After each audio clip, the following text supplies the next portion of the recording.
বিসমিল্লাহির রহমানির রহিম। চলে আসলাম কৃষক ভাইদের সাথে মা বাবা দোয়া একটা ঘর দেখলাম, আলহামদুলিল্লাহ খুব সুন্দর। আসসালামু আলাইকুম। ওয়ালাইকুম আসসালাম ভাই। ভালো আছেন? হ্যাঁ ভালো আছি কই যাইতেছেন? ভাই। যাইতেছি ভাই, বাইতে পারিলাম ওগুলো ঠান্ডার জন্য। ভাই ঠান্ডার জন্য তো বাইতে পারিনি, উপায় নাই। কত ঠান্ডা ওই! আরে কিশোরগঞ্জ জেলার মধ্যে প্রচুর ঠান্ডা। এই সর্বনাশ, কি অবস্থা! কি করবেন কই?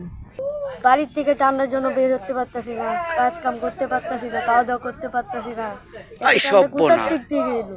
এই সর্বনাশ, এত ঠান্ডা! কোথার থেকে এলো? ঠান্ডা বুঝতে পারি না তো কোনো কিছু, কি করবাম তে। এই সর্বনাশ, ঠান্ডার জন্য আলু তুলতে পারতাছি না। যে ঠান্ডা ভাই, কিভাবে আলু তুলবো? এই আলু কার আমনে? সবাই আমার ঠান্ডায়, ঠান্ডার যোজনা আলু তুলতে পারতাছি না। আলহামদুলিল্লাহ, কিছু করার নাই, সবই আল্লাহর দান। কই আছেন কাকা? আজকে আমি যে ভুট্টো তো পালং শাক দিচ্ছি, তারপর ভুট্টো তো একটু পানি দেওয়া লাগবে। খুব ঠান্ডা, পানি দিন না যায়, দিন ভালো হইলে পরে যারা পানি দিন যায়।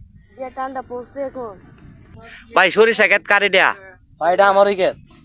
ও আচ্ছা, তো কি অবস্থা, সরিষা কিরম? ভাই না, ভালো অবস্থা না। এই যে ফুল ব্যক্তি করে ঠান্ডা তো জ্বলা লাভবান হওয়ার খুব দায়ী। কেন দেখছি না আলু গাছ দেখলাম, জি আলু জি। গাছ তো তুলতাম পারলাম না, ঠান্ডা তজলা। সরিষা গাছ ওই ঠান্ডা তজলা ফুলগুলো সব পড়ে যাচ্ছে, যাই রে কিভাবে লাভবান হইবে। তা আমি শুনলাম আপনার একটা শশা ক্ষেত বলে আছে, সবাই আছে। তো চলেন শশা ক্ষেতে চলে যাই। তো ভাইয়ের ক্ষেতের মধ্যে চলে আসলাম শশা ক্ষেত দেখতে, এনে আরেক ভাই আইতেছে। আসসালামু আলাইকুম। ওয়ালাইকুম আসসালাম। কই যাইতেছো? ভাই এই তো সামনে তো ভাই শশা ক্ষেতে আয়া পড়ছি। তো এই যে ভাই, তা কি কি খবর আপনার? এই শশা ক্ষেতে চলে আসলাম। ভাই, অন্য দিক দিয়ে তো মায়ের, এই দিক দিয়ে খুব ভালো পাইছিলাম, যাত্রা ভালো খুব। শীতে তো জ্বলা ভাই, শশা কেউ নিয়ে হয়ে যাইতেছে, ছোট ছোট হয়ে যাইতেছে। হ্যাঁ, ঠান্ডা লাগে তো এরকম হইব ফলন। তো চলেন ভাই শশা ক্ষেতটা দেখতেছি কি অবস্থা। শশার মধ্যে দাদা আলহামদুলিল্লাহ ভালোই, ঠান্ডার কারণে শশা নষ্ট হয়ে গেছে গা। প্রচুর পরিমাণ আগাছা ক্ষেতের মধ্যে, ঘাস, ঠান্ডা লাগে কাজ করতে পারতেছে না। তো এই ভাই চেষ্টা করতেছে যেন সঠিকভাবে আবার ঠিক করতে পারি ক্ষেতটারে। আলহামদুলিল্লাহ। আপনার সবাই শশা দেখতেছি কত সুন্দর।